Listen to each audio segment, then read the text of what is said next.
오늘 본문의 민수기 25장에서의 시딤의 사건은 이스라엘 백성들의 영적 현주소를 적나라하게 보여줍니다. 그런데 이것이 저 먼 3400년 전의 이야기로만 그치는 것이 아니라 우리에게도 이것을 도저히 간과할 수 없는 문제가 되어집니다. 왜냐하면 이스라엘 백성들의 영적인 현주소가 바로 저와 여러분들의 영적 상태이다, 컨디션이다 라고 할 수가 있습니다.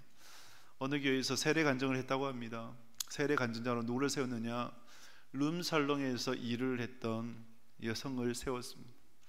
그래서 그 여성이 예수님을 믿고 과거의 삶을 청산을 한 후 이제 그 은혜가 너무나 커서 또 세례 간증까지 하게 되었죠. 그런데 이제 그 간증의 내용 가운데 교회 와서 깜짝 놀랐대요.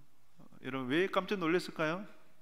룸살롱 고객들이 너무 많다는 거예요. 교회 오니까. 그래서 남자 성도들 중에 자기를 피해 다니는 사람들이 그렇게 많더래요. 그러면서 너무 놀랬다. 여러분 두 종류의 인간이에요. 한 종류는 죄가 드러난 사람, 죄가 드러난 죄인이고, 또 한 종류는 드러나지 않은 죄인이라는 거예요. 우리 모두가 하나님 앞에서 죄인일 뿐인 것이죠. 그러므로 이 죄의 문제를 우리가 방치하면 안 돼요. 죄의 문제를 그냥 내버려두면 결국 그것이 우리를 잠식하고 우리를 절망으로 끌어내려 버릴 거예요. 그래서 여러분 오늘 본문을 통해서 이 죄의 문제 우리가 어떻게 다룰 것인가, 하나님 앞에서 우리가 어떻게 이것을 해결해 나갈 것인가를 질문을 던지면서 답을 얻는 시간, 그리고 하나님께서 원하시는 것이 무엇인가, 하나님께서 우리에게 말씀하고 싶은 것이 무엇인가를 여러분들이 들으시면서 하나님께서 주시는 말씀 듣는 복된 시간 꼭 될 수 있기를 주님의 이름으로 축복합니다. 우리 25장 1절 말씀 같이 읽습니다. 이스라엘이 시딤에 머물러 있더니 그 백성이 모압 여자들과 음행하기를 시작하니라. 아멘. 시딤입니다. 시딤은 여러 가지 사건들이 일어났던 또 이스라엘의 광야 여정 가운데 굉장히 중요한 지역이라고 할 수 있어요. 시딤은 아카시아 나무라는 그 뜻이 되어지고 요단강 동편에서 11km밖에 떨어지지 않은 지역입니다. 11km면 하루길이에요. 하루 안에 가나안 땅에 들어갈 수 있었던 곳이 바로 시딤이었습니다. 그곳에서 지난주 말씀처럼 모압의 왕 발락이 발람을 사주해서 이스라엘 백성들을 저주하려 했던 곳이기도 하고, 영적 음행 사건이 일어났던 곳, 그리고 제2차 군대 개수가 된 곳, 여수아가 모세를 잇는 후계자로 세워진 곳이기도 하고, 미디안과의 전쟁, 그리고 르벤, 갓, 므낫세 이 세 지파가 요단강 동편에서 정착하게 된 그러한 곳, 그래서 많은 사건들이 있었죠. 이 민수기에 중심되어지고 그리고 신명기가 선포된 곳이 바로 이 시딤이라는 지역입니다. 이곳에서 어떤 일이 벌어졌냐, 지난주의 말씀처럼 모압 왕 발락이 발람을 사주해서 이스라엘을 저주하려고 했습니다. 영적 전쟁이었죠. 저주하려고 했는데 성공을 했습니까? 실패했죠. 실패를 하자 포기하지 않았어요. 또 다른 방법으로 이스라엘을 무너뜨리고자 했습니다. 그것이 뭐였느냐, 여인을 통해서, 미인계죠. 여인을 통해서 이스라엘 백성들을 음행케 하는, 즉 이 음행은 단순하게 육체적 음행이 아니라 영적인 음행, 우상 숭배자로 만들어 버리려고 하는 그 계략을 세우게 됩니다. 2절 말씀을 같이 읽도록 하겠습니다. 25장 2절 말씀. 그 여자들이 자기 신들에게 제사할 때에 이스라엘 백성을 청하매 백성이 먹고 그들의 신들에게 절함으로. 아멘. 자, 이 우상 숭배가 어떤 과정으로 이루어지냐면, 모압의 여인들, 미디안의 여인들이 이스라엘 백성들을 이제 초청을 해요. 그러면 그다음 뭘 할까요? 맛있는 음식을 먹으면 또 마음이 뭐랄까, 이게 열리잖아요. 맛있는 음식 앞에 마음이 활짝 열려요. 그 다음에 술을 마셔요. 술을 마시면 이 이성이 마비되어 버립니다. 좀 이렇게 취기가 올라오면 흥분하죠. 감정이 오르게 되고 그래서 감정적으로 고조된 그때에 여인들이 나와서 춤을 춥니다. 분위기를 돋구는 거죠. 그리고 신전의 창기들, 여기서 말하는 직업 여성이 아니고 신전에서 남자를 상대하는 여사제들을 뜻합니다. 그들과 함께 행음을 합니다. 육체적 관계를 맺어요. 왜 이런 죄의식을 갖느냐 하면, 그들이 섬기는 모압과 미디안에 섬기는 바알이라고 하는 신은 남성의 신, 하늘의 신이라 지칭하고, 그리고 땅의 신, 여성의 신은 아스다롯을 지칭을 합니다. 그래서 남자와 여자의 육체적 관계를 통해서 바알과 아스다롯이 이렇게 관계를 맺고 하늘에서 비를 내려주고 땅에서는 풍성한 소산을 내어준다. 그래서 다산을 상징하는 그들의 어떤 행위가 바로 죄의식이 되어버린 것이죠. 물론 이것은 인간이 자기의 정욕을 채우고 그리고 자기의 욕구를 채우고자 만들어낸 그런 어떤 행위밖에 되지 않는 것이죠. 그러나 이들의 이러한 행위들은 이스라엘 백성들을 유혹하기에 충분했습니다. 그래서 이스라엘 백성들이 그 죄의식에 참여하게 되고 음행하게 되고, 이 음행은 육체의 음행을 넘어서서 영적인 음행까지로 나아가게 되었던 것입니다. 근데 여러분, 참 이상하지 않습니까? 어떻게 이렇게 이스라엘 백성들이 순식간에 무너질 수 있을까요? 순식간에 무너질 수 있을까요? 지금 광야 40년 동안 이렇게 지내온 거 아닙니까? 왜 하나님께서 왕의 대로를 거쳐가지고 다이렉트로 가나안 땅을 인도하지 않으시고 40년을 이 광야에서 보내도록 하셨습니까? 물론 그 중간에 가데스 바네아에서의 그런 하나님의 섭리를 거스르는 죄가 있었지만, 그러나 목적은 애굽에서의 우상 문화를 제거하고 여호와만을 섬기는 그런 하나님의 백성으로, 순전한 백성으로 세우시고자 하나님께서 광야로 이끄신 거예요. 그래서 광야 훈련을 거치도록 한 거예요. 그런데 지금 이렇게 광야 40년 마지막 때에 이스라엘 백성들이 순식간에 무너져 내려버려서 우상을 숭배를 하고, 그리고 육체적으로 음행하고 영적으로 음행해버리는 이 죄악으로 치닫게 된 것이죠. 무엇이 문제였을까? 몇 가지를 살펴보면, 그들의 문제를 보면, 여러분, 처음부터 이스라엘 백성들이 집단적으로 음행하지 않았어요. 1절에 보면 그 백성이 절함해요. 그 백성이라고 하는 것은 정관사가 들어가잖아요. 그러면 이거는 소수가 돼요. 일부가 들어가는 거예요. 그 백성 일부가 행음을 했는데 그것이 이스라엘 백성들에게로 전염되어 버렸다, 오염되어 버렸다. 그래서 3절 말씀해 보면 이스라엘이 가담한지라, 바알부올에게 가담한지라. 바알부올이란 뜻이 부올의 바알, 부올의 주인, 바알이라고 하는 것이 주인이라는 거거든요. 부올의 주인, 그런 의미고, 가담했다고 하는 것이 스스로 옥죄이게 되었다, 멍에를 짊어지게 되었다. 하나님을 떠나 바알을 섬기고 아스다롯을 섬기고 그모스를 섬기게 되니까 스스로 그 멍에를 짊어진 거예요. 하나님 안에 있으면 하나님의 백성은요 참 자유를 얻습니다. 할렐루야. 진리를 알지니 진리가 너희를 자유롭게 하리라.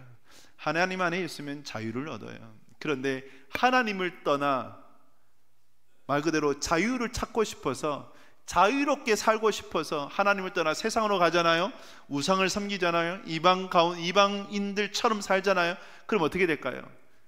가담하게 되는 거예요. 스스로 멍에를 짊어지게 되는 거예요. 죄의 사슬에 묶이게 되어 버리는 것입니다. 그래서 이스라엘 백성들이 그렇게 스스로 멍에를 짊어지게 된 것입니다. 소수에서 시작이 되어서 그 음행이 번져 집단화가 되어 버린 것입니다. 그리고 그들의 무너짐을 보게 되면 언제 무너졌습니까? 언제요? 광야 40년의 끝자락에서, 말미에서. 이 말미 때 이제 시딤이 왔고 하룻길이면 가나안 땅에 들어갈 수 있어요. 그들 마음에 어떤 마음이 생겼을까요? 이제 다 됐다, 그렇지 않습니까?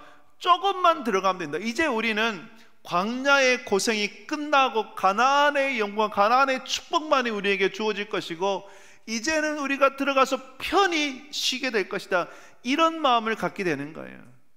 방심이 찾아왔죠. 방심은 곧 그들을 무너뜨리게 되는 것입니다.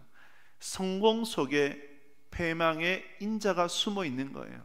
성공해서 교만하면 이제 됐다 싶으면 됐다 싶은 그 자만심으로 인해서, 교만으로 인해서, 방심으로 인해서 무너지게 됩니다.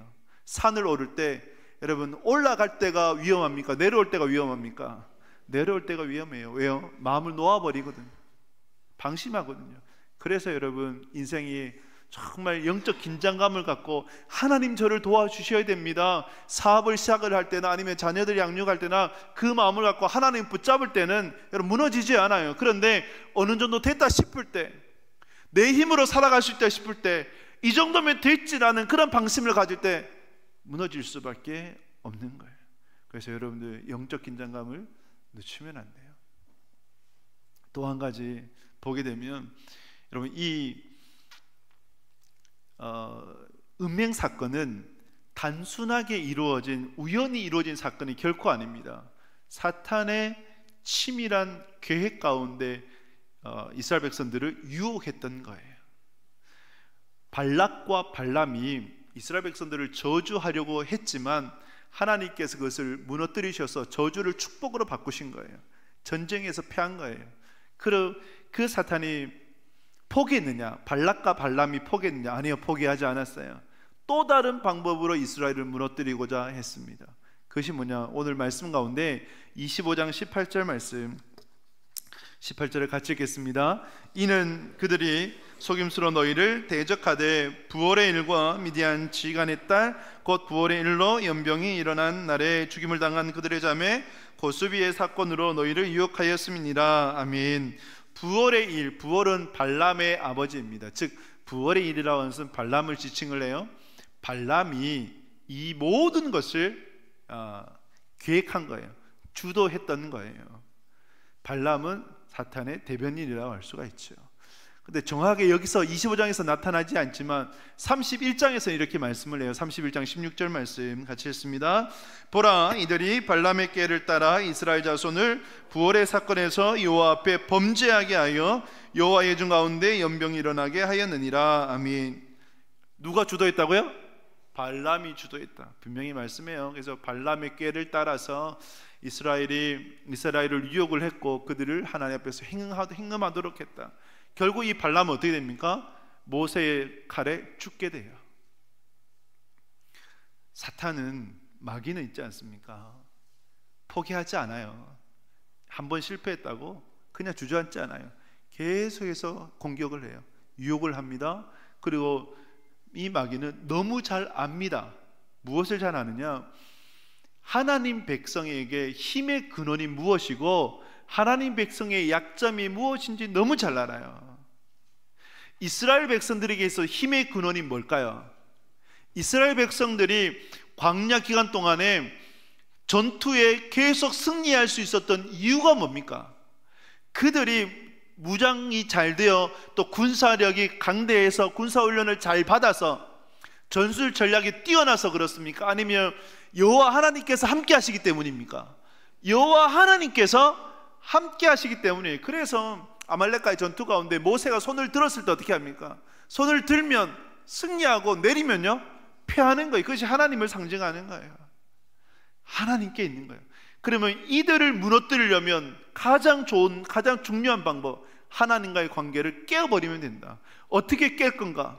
그래서 미디안의 여인들, 모압의 여인들을 보내어가지고 그들을 제의식에 참석해 하고 우상 숭배를 하도록 한 거예요.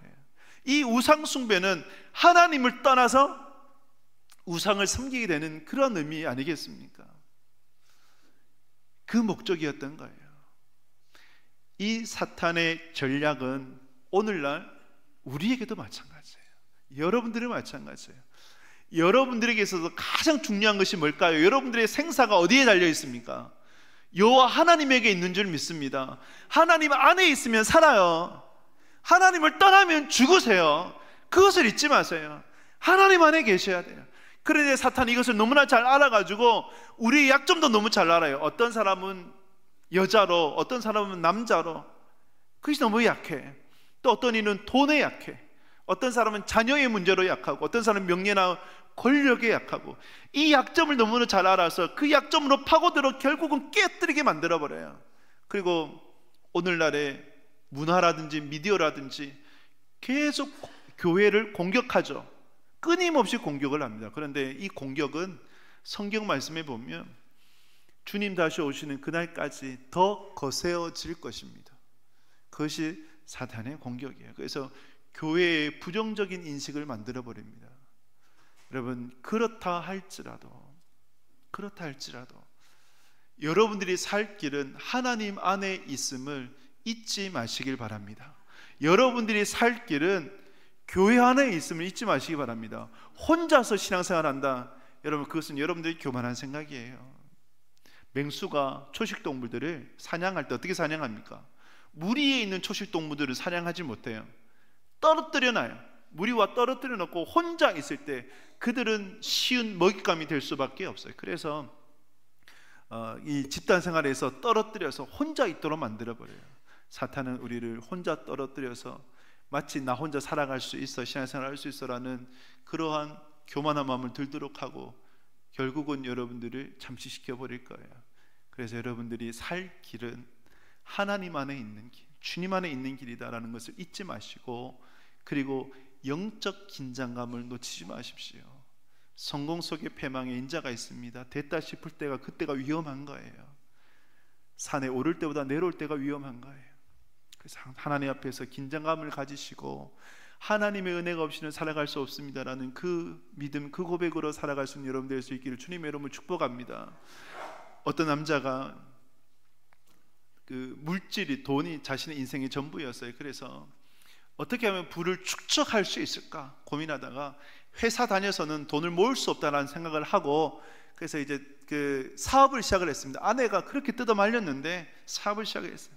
그 사업은 정부의 어떤 이제 그 수주를 받고 납품하고 검수하는 그런 일인데 안정적인 거죠.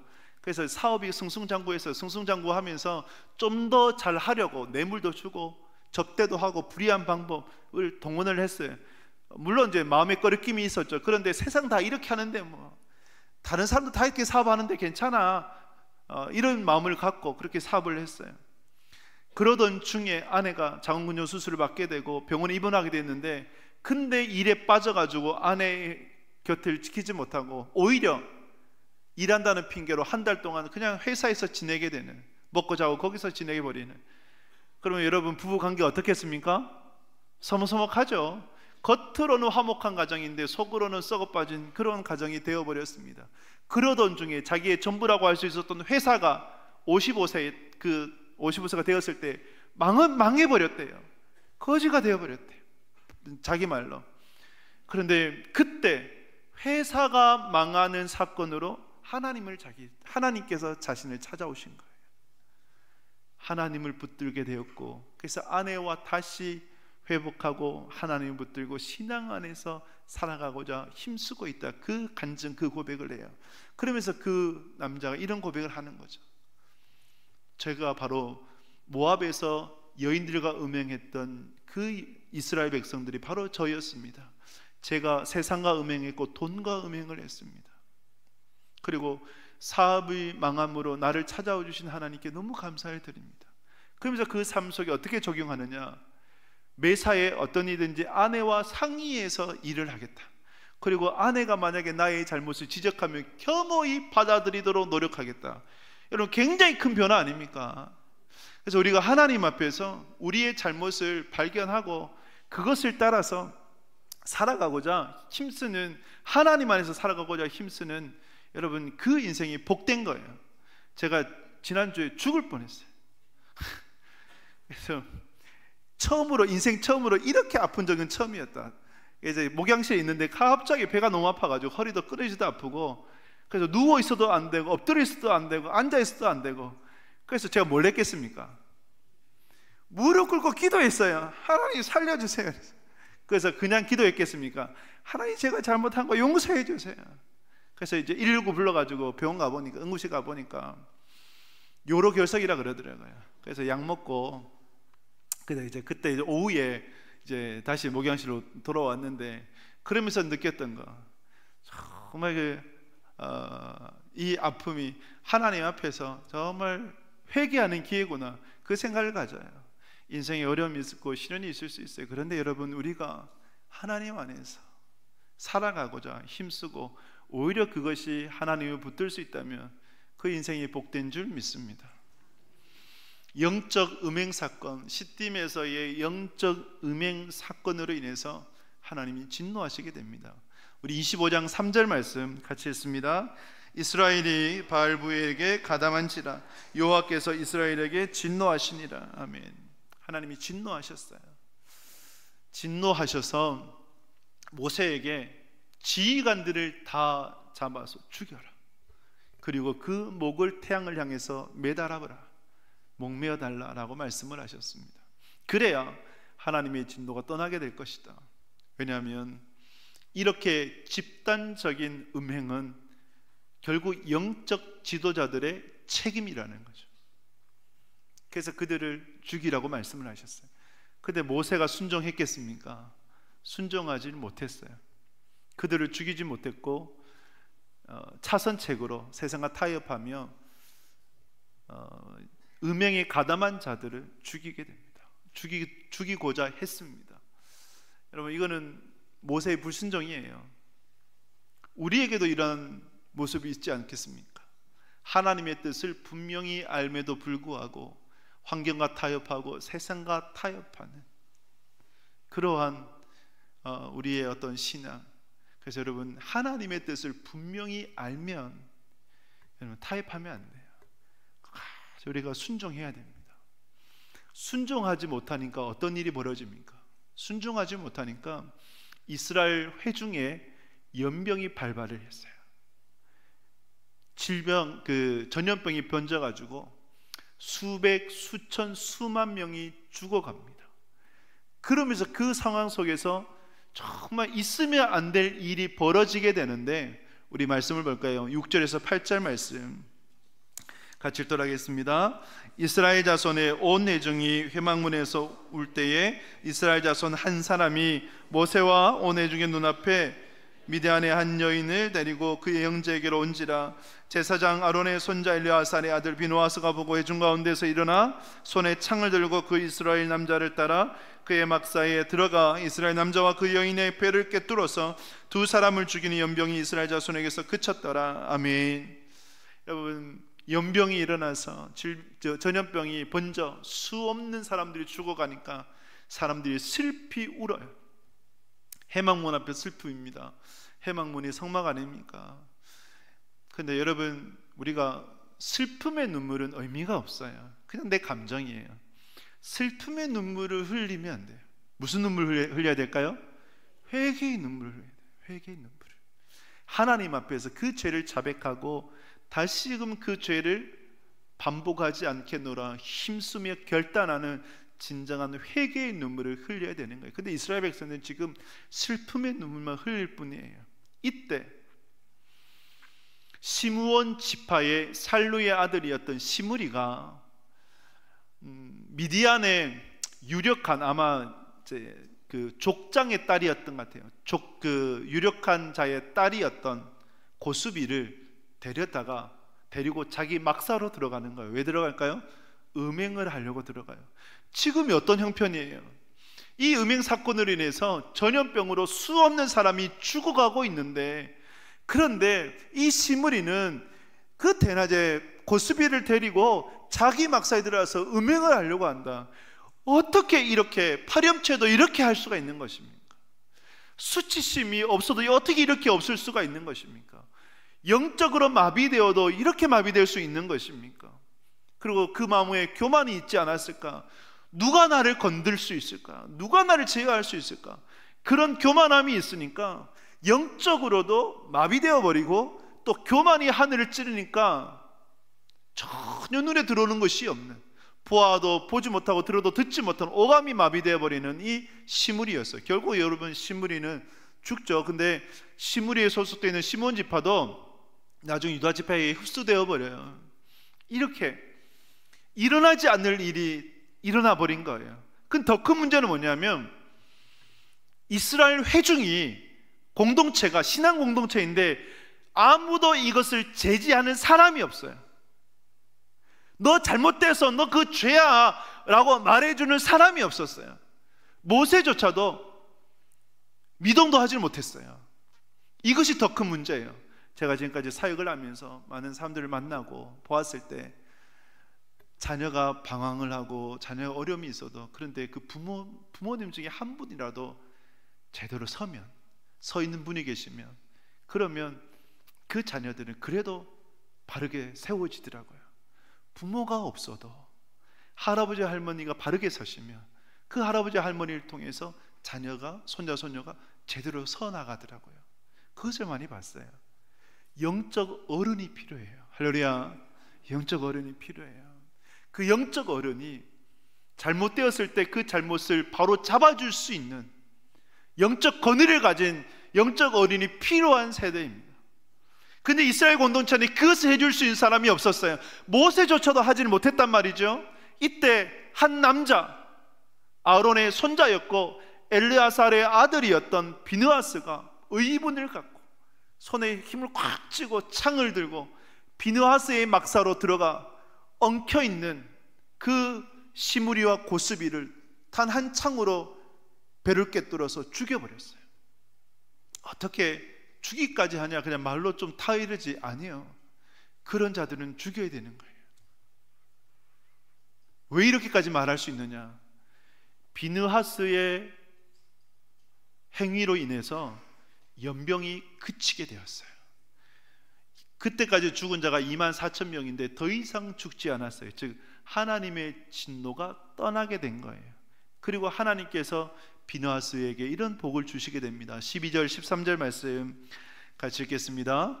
그러므로 말하라, 내가 그에게 내 평화의 언약을 주리니 그와 그의 후손에게 영원한 제사장 직분의 언약이라. 그가 그의 하나님을 위하여 질투하여 이스라엘 자손을 속죄하였음이니라. 아멘.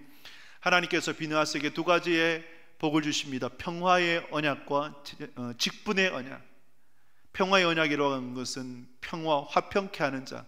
결국 하나님과 하나님의 백성과의 어떤 관계를 회복시키는 직분이 뭐겠습니까? 제사장이죠.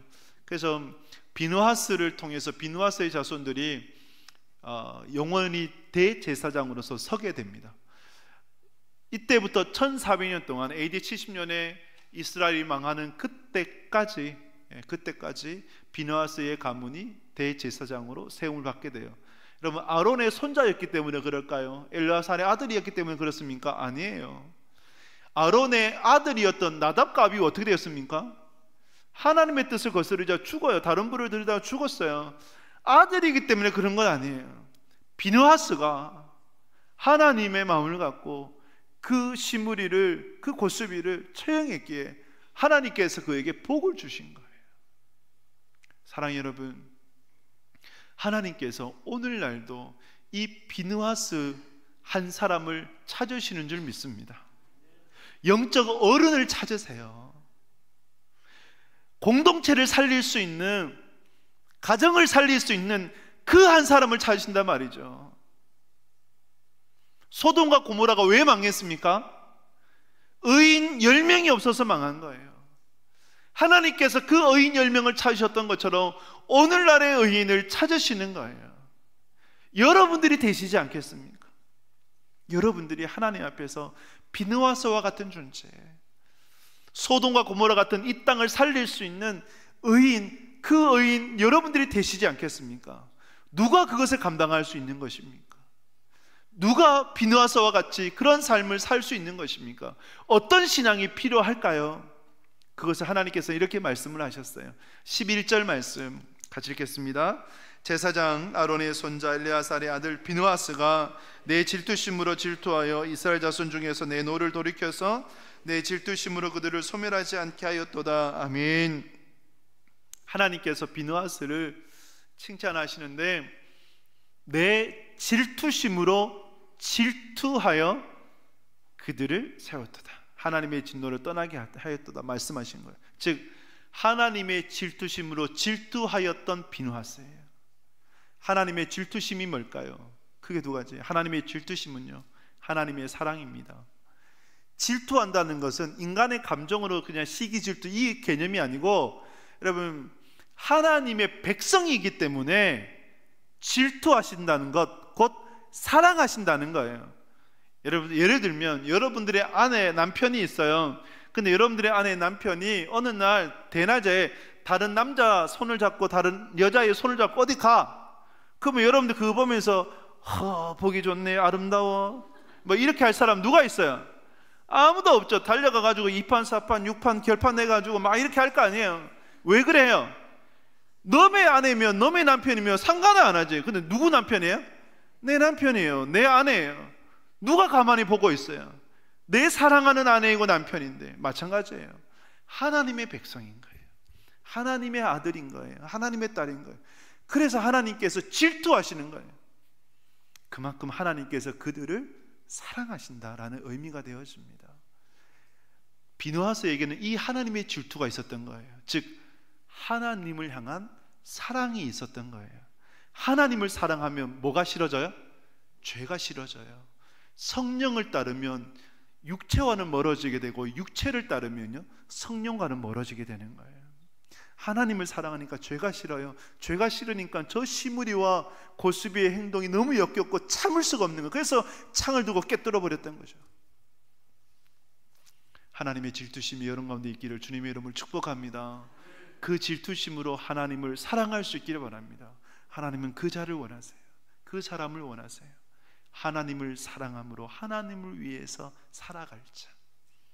또 한 가지는 이 질투심은 열심입니다. 질투라는 단어가 jealous가 되어지지만 이 jealous라는 단어가 질투 또는 열심이라는 의미로 해석이 되어져요. 하나님을 사랑하기에 열심으로 하나님을 위해서 싸웠던 자가 바로 비누하스예요. 비누하스가 자기의 영광을 위해서 싸웠을까요? 아니죠. 하나님의 영광을 위해서 싸웠던 거예요. 그런 하나님의 열심이 비누하스에게 있었던 거죠. 이 비누하스를 보면 또 한 사람이 묵상이 됩니다. 그 사람은 바로 소년 다윗이에요. 블레셋의 장군 골리앗이 이스라엘을 모욕하고 하나님의 이름을 저주할 때에 다른 어떤 누구도, 사울 왕도, 이스라엘의 어떤 장군 장수라고 할지라도 맞설 엄두를 내지를 못했어요. 그런데 어린 소년 다윗이 원래 전쟁에 참여했던 것이 아니라 형들의 안부가 궁금해서 아버지가 보내가지고 온 것뿐인데, 그런데 그 골리앗의 저주를 들으니까 도저히 참을 수가 없는 거예요. 하나님의 열심으로 하나님을 위해서 싸웠던 다윗이었죠. 결국 하나님을 위해서 싸우니까 전쟁에서 승리합니까? 패합니까? 승리할 수밖에 없죠. 내가 싸워야 하나님이 싸우세요? 하나님이 싸우시는 거예요. 다윗이 싸운 것이 아니라 하나님이 대신에 싸우신 거예요. 그래서 전쟁에 승리할 수밖에 없었던 것이죠. 그 다윗을 향해 내 마음에 합한 자다라고 하나님 말씀하신 거예요. 이 질투심이 여론 가운데 있기를 주님의 이름으로 축복합니다. 비느하소 같은 하나님의 사람으로 세움받고자 할 때에 여러분 하나님의 질투심으로 질투하시기 바랍니다. 그 질투심은 하나님을 향한 사랑이요, 하나님을 향한 열심입니다. 제가 이제 청년 때 지도해줬던 목사님 그런 간증을 하셨어요. 군목 시절에 이 군대에서 제사를 드렸대요. 제사상을 차리고 막 이제 뭐 사단장부터 해가지고 와서 엎드려 절하고 막 그러려고 이제 상을 차린 거예요. 그 군복으로 있는 내 부대에 어떻게 이렇게 우상 숭배를 할 수 있냐 해가지고 이 목사님이 오토바이 타고 그냥 쫙 가가지고 상 뒤집어 엎어버렸대요. 그리고 겁나가지고 오토바이 타고 도망가 버렸대요. 난리 났죠. 군대 발칵 뒤집히고. 근데 이제 무섭긴 한데 어쨌든 도저히 그럴 수 없다 싶어가지고 뒤집고 도망와 버린 거예요. 이게 뭡니까? 저는 비느하스의 질투심이라고 봐요. 어떠한 자매가 자기가 이제 그 고신대인데, 고신대 부학회장으로 있는데 거기에서 고신대인데 그 MT를 하니까 술을 짝으로 들고 들어왔대요, 선배들이. 그런데 이 부학회장이 내 후배들에게 절대 술을 먹일 수 없다고 그 길을 가로막아 버렸어요. 그래서 어쨌든 이제 권위가 있잖아요. 부학회장에는 권위가 있잖아요. 그래서 선배들과 싸웠던 거예요. 결국은 술 반입이 금지가 됐어요. 그래서 그 이후에 이 부엌회장이 어떻게 살았을까요? 1년 동안 선배들이 졸업할 동안에 투명 인간 취급당하고 왕따 당해가지고 온갖 뭐랄까 이 모욕을 당하고 그렇게 여러분 한 학년을 보냈다고 합니다. 이게 뭐예요? 전 비나스의 질투심이라고 봐요. 오늘날 이 질투심이 필요한 거예요. 하나님을 위해서 하나님의 질투심으로 질투할 자를 하나님이 찾으시는 거예요. 그 사람이 바로 여러분들이 될 수 있기를 주님의 이름으로 축복합니다.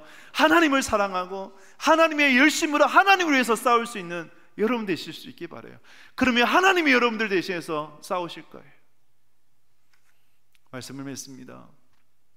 시딤에서 영적 음행이 저 먼 3400년 전에 이스라엘의 일만이 아니라 오늘을 살아가는 우리의 일이라는 것은 우리는 잘 압니다. 그러니 여러분, 우리는 그러한 영적 음행 가운데 언제든지 노출될 수 있고 언제든지 무너질 수 있다는 것, 여러분 이러한 때에 여러분들이 절대 놓치지 말아야 되는 것, 나의 생사의 기로는 하나님 안에 있는 것, 하나님과 떨어지는 자, 이거라는 것을 기억하시고 어떤 상황 어떠한 때든지 하나님 안에 있기를 힘쓰는 여러분 될 수 있기를 주님의 이름으로 축복합니다. 영적 긴장감 늦추지 마세요. 됐다 싶을 때가 위험한 거예요. 하나님이 도우셔야 여러분들이 살아갈 수 있어요. 그것을 잊지 마시고 비느하스 하나님이 찾으십니다. 그 비느하스가 여러분들이 되셔서 비느하스가 이스라엘을 살린 것처럼 여러분들 통해 여러분들의 가정, 여러분들의 공동체가, 여러분들의 회사가 살아나는 그러한 축복의 통로 꼭 되시길 주님의 이름으로 축복합니다.